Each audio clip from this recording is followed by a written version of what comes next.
Greetings, my beautiful lovelies. Hi, it's Emmy. Welcome back. Today's video, I'm going to be testing out some adaptive equipment. I'm going to be making an entire meal one-handed. So I shall put my arm into a sling and cook the entire meal one-handed. Now, this video was inspired by Keely. Keely, thank you so much for suggesting this video. She left a comment for me in one of my other videos saying she has cerebral palsy and all she wants to do is be able to make herself a meal. And how interesting would it be for me to test some of this equipment? So a while back, I was actually an art teacher for adults with both physical and mental disabilities, and I saw firsthand how difficult simple tasks could be if you did not have the means to lift things, move things, or just had limited mobility. And when you're able-bodied, you take so much for granted. Your mobility, your ability just to do simple tasks like opening doors or getting through doors or cooking yourself a meal.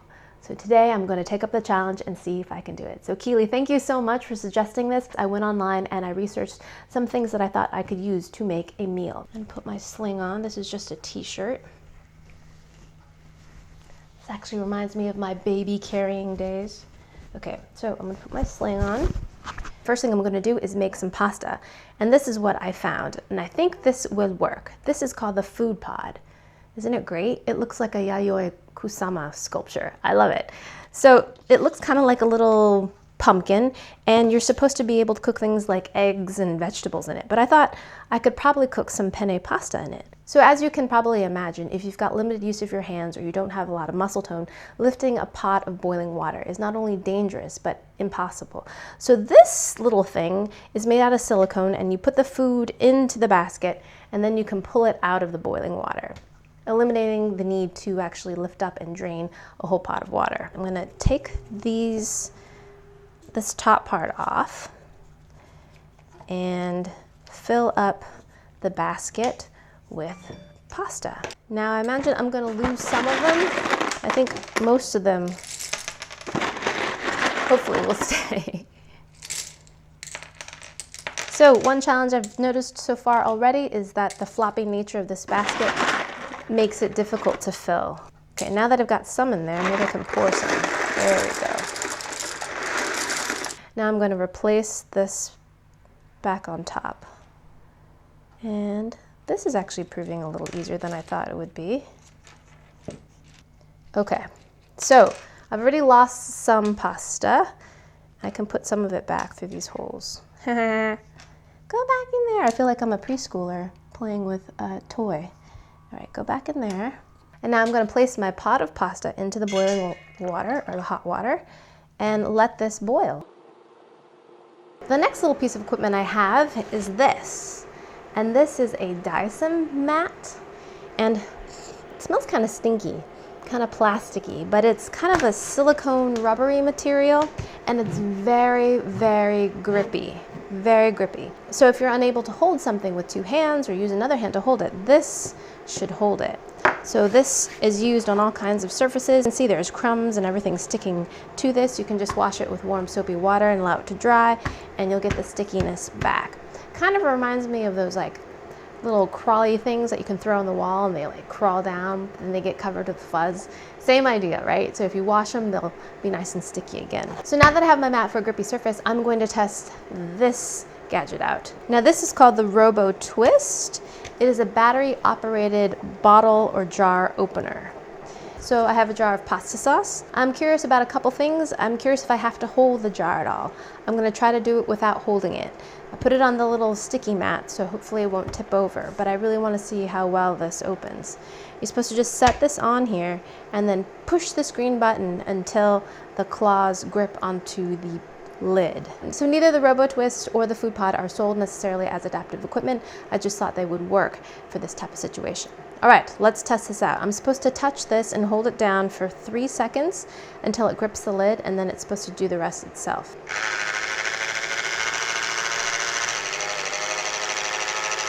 Whoa, can you see this?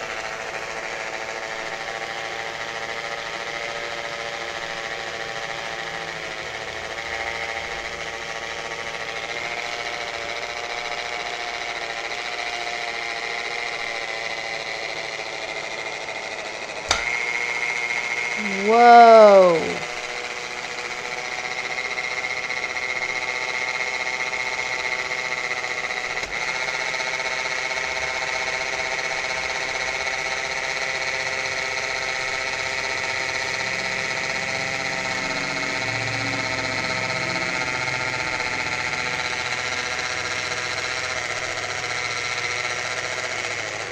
Wowzers, did you see that?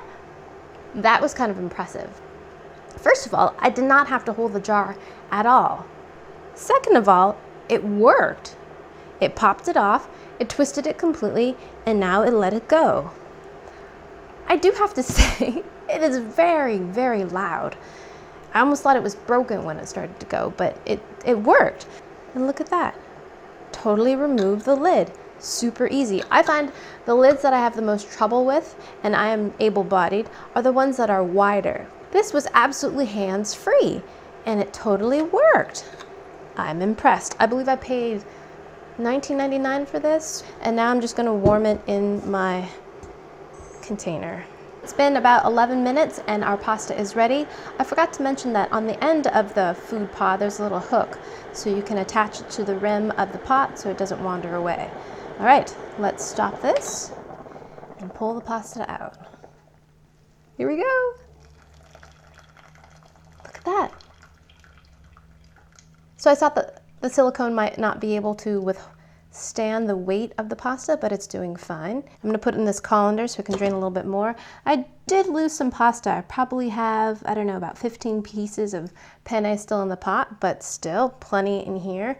I think another thing that would be really useful in an adaptive kitchen would be using something like this. This is an induction burner. You've seen me use it a lot in my other videos, but it's great because the surface of it does not get hot. Only where it makes contact with the pot does it get hot.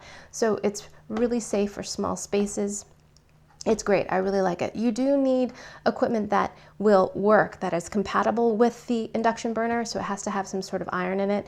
And if you're using stainless steel, you have to make sure that it's induction compatible. And you can regulate the heat really well too. They have a digital display, so you can get very precise increments in terms of how much heat or how little heat you want to use. So I highly recommend induction burners. Like them a lot. I actually got this one on clearance at Target, but you can find them anywhere online. I think IKEA even makes one. The only drawback is that you need induction compatible cookware. But if you're cooking with cast iron, you're already set. Now this is the next piece of equipment, and it is this special cutting board. And this is made by Etac, I'm not exactly sure, it's a Swedish company, and this cutting board was quite expensive. It was about $75. It came with a knife. It's a little rocking knife that is made to be used one-handed. It looks a little bit like a mezzaluna. And this piece here is a clamp, and these pegs move, so you can clamp different things between the clamp and these pegs. And there are suction cups at the bottom of this cutting board so it does not slip. The build quality seems to be okay. It's not fabulous, but it's okay. The surface is pretty slick. This side is textured. The plastic is kind of similar to the plastic cutting boards, but a little bit more rigid. And these right here are spikes that can hold your vegetable that you're cutting. This is reversible, so you can put it on this way, so you can actually have a smooth surface. Got myself a cucumber to slice, and first I'm going to try stabbing it on the spikes and cutting it this way. This blade, by the way, is not that sharp. I felt it is not honed very sharp, and it's kind of difficult to cut through.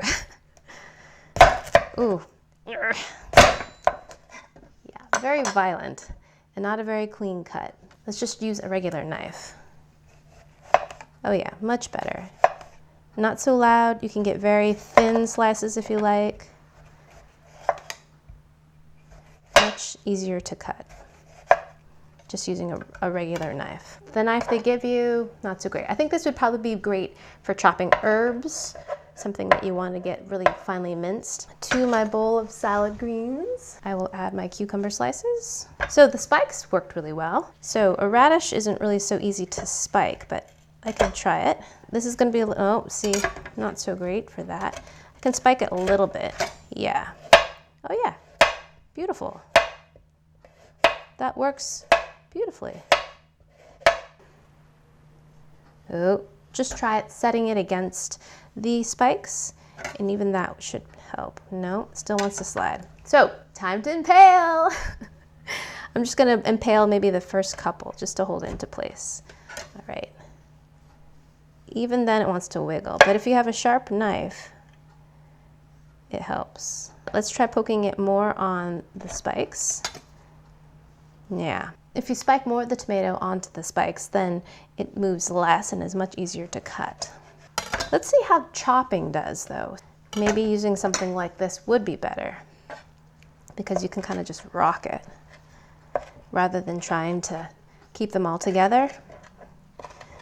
So yes, I think this is much better for chopping and just a regular knife is better for slicing. Let's add that to my salad. This sort of fits in the spikes.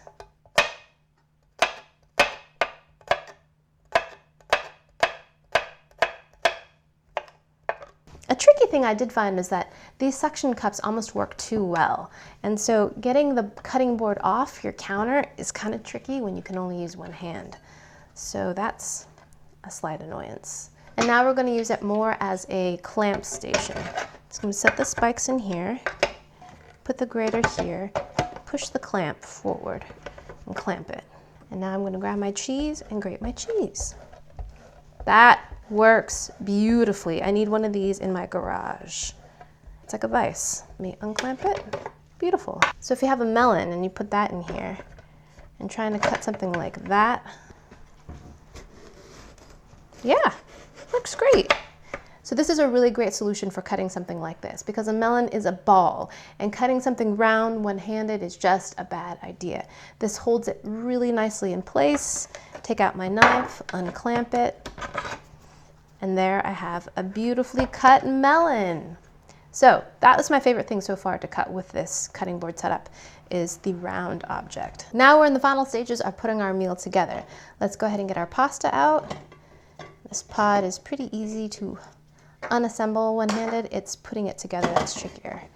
Now we're gonna take this and dump out some of our pasta. It's stuck together a bit. I think if you added a little bit of olive oil to the cooking water, I know purists are balking, but this is a different kind of situation, isn't it? I think that would probably alleviate some of this sticking. And now I'm gonna add my shredded cheese on top. And for my salad, I'm going to add a little bit of olive oil, a little bit of salt, a little bit of balsamic vinegar. I normally would add freshly ground pepper, but you can't really use a pepper grinder with one hand. But if I give it a good shake, there's some residual pepper in there, so I can get a little bit of pepper on my salad. And in the case that I only have the use of one hand, I probably wouldn't have a pepper mill like this. There are ones that you can push a button that are electrified and it just makes freshly ground pepper for you. Let's give our meal a taste. Here you go. Itadakimasu.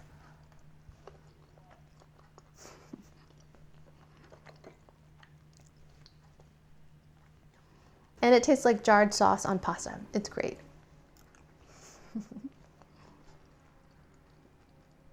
This actually reminds me a lot of college. I ate a lot of pasta and jarred sauce when I was in college, so it totally takes me back. Boom. Now let's have some salad with our very, very simple vinaigrette. Here we go. You know what really makes that salad for me is the addition of green onions or scallions. It really livens things up. A little bit of onion goes a long way. Even if you don't like onion, I suggest you try it. Try a little green onion. It's much milder than yellow onions or even red onions for that matter. And just adding a little bit to your very simple dressing just livens things up. There's no need to buy bottles of dressing when you just got a little olive oil, you've got a little balsamic and green onion or just a little bit of fresh garlic.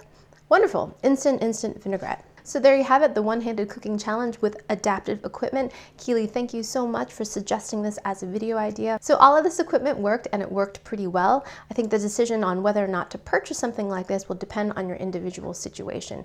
How much chopping do I do? How much boiling do I do? How many jars do I open? Be sure to subscribe if you're not subbed already. Share this video with your friends, it really helps me out.